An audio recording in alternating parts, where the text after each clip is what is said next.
বড় গরু বেচা কেনা হয়েছে, এবারকার মতন এত খারাপ হয়। বড় গরুগুলোর ক্ষেত্রে সবাই শুধু আসে দাম জিজ্ঞেস করেন। প্রিয় দর্শক, আমরা এই মুহূর্তে চলে আসছি রাজধানীর পুরান ঢাকার ধোলাইখাল গরুর হাটে। এখানে আপনারা পাচ্ছেন গরু, ছাগল, মহিষ, ভেড়া, উট, দুম্বা, উট নাই, এখানে দুম্বা রয়েছে এবং অনেক কিছু রয়েছে। এছাড়াও বিভিন্ন জাতের বেজাতের প্রাণী কিন্তু গরু ছাগল রয়েছে। এবং এখানে যেমনটি দেখতে পাচ্ছিলাম, আজকে কিন্তু ঈদুল আজহার সর্বশেষ দিন, এটি গরু কেনার সর্বশেষ দিন, যার ফলে কিন্তু আমরা বাজারে আসছিলাম। আসলে এখানে দেখতে যাচ্ছিলাম যে কিরকম গরু ছাগল বিক্রি হচ্ছে। আমরা আসার পরে যে জিনিসটা দেখলাম, আমরা আমাদের বাসা যদি এখানে কাছে, প্রায় এক সপ্তাহ ধরে যে গরুগুলোকে আমরা দেখছি, বড় বড় গরুগুলো, সেই গরুগুলো কিন্তু এখনো এখানে রয়েছে এবং ছোট যে জাতের গরুগুলো রয়েছে সেগুলো কিন্তু অলরেডি শেষ।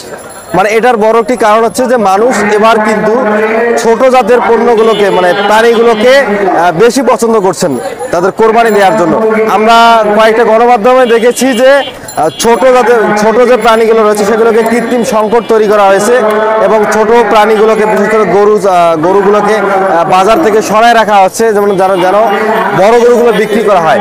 আর আরো একটি বিষয় থাকে, বড় গরুগুলো মূলত ট্রেন্ডিং এর মধ্যে সবাই দাম জিজ্ঞেস করে। এখানকার যে গরু ব্যবসায়ীরা রয়েছে এবং ফার্মের মালিকরা রয়েছে, তারা বলছে যে বড় গরুগুলোর ক্ষেত্রে সবাই শুধু আসে দাম জিজ্ঞেস করেন যে এটার দাম কত টাকা হলে দিবেন, বাট কেনার জন্য আসলে পছন্দ করছেন না।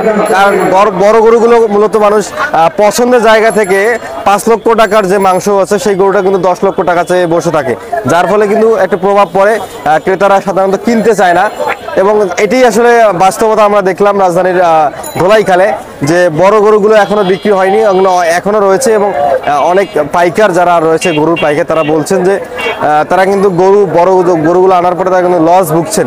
এবার তাদের লস অন্য বারের তুলনায় তারা কিন্তু গরুগুলো বিক্রি করতে পারেনি। এটার বড় একটি কারণ হচ্ছে যে ক্রেতারা আবার বলছেন, যারা গরু কিনতে আসছেন, তারা বলছেন যে গরুর দাম বেশি চাওয়া হচ্ছে। বাজারে যে মাংসের দাম রয়েছে তার থেকে কিন্তু গরুর দাম বেশি চাওয়া হচ্ছে, ক্রেতাদের দাবি। আবার বিক্রেতারা বলছেন যে ক্রেতারা মূলত ছোট গরুকে চয়েস করছে, বড় গরুকে চয়েস করছে না। সব মিলে আমরা যেটা দেখতে পারলাম যে মোরাল অফ দ্য স্টোরি হচ্ছে বাজারে বড় গরুগুলো এখনো রয়ে গেছে এবং ছোট গরুগুলো অলরেডি শেষ। এটি কিন্তু প্রভাব পড়ছে। চলুন আমরা পুরো বাজারটা আপনাদেরকে ঘুরে দেখাই। বেচা কিনে কেমন হলো? কেন কম মনে হলো?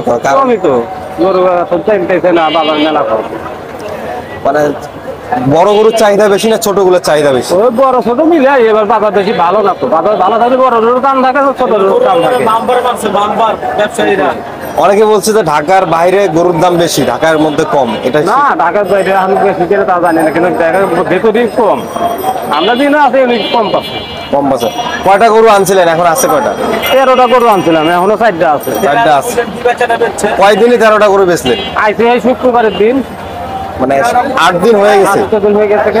আর মাত্র বেচতেন করা 9টা গরু বেচছেন? 9টা। আর বাকি এখনো 4টা আছে। কেন দাম বলে না, ক্রেতা আসে না? আসে, কম বেশি দাম কিছু বলে, তবু 80,000, কোথাও 40,000, 42,000 এই তো দাম কয়। এগুলো দিচ্ছেন না? এগুলো খারাপ। আজ বিক্রি না হয় কি করবেন? বিক্রি না হলে ঘুরে নিয়ে যাবো। নেপাল। কোথা থেকে আসছিলেন? সিরাজগঞ্জ। আপনাদের কি মানে নিজস্ব পালিত গরু না কেনা গরু? না, কেনা গরু।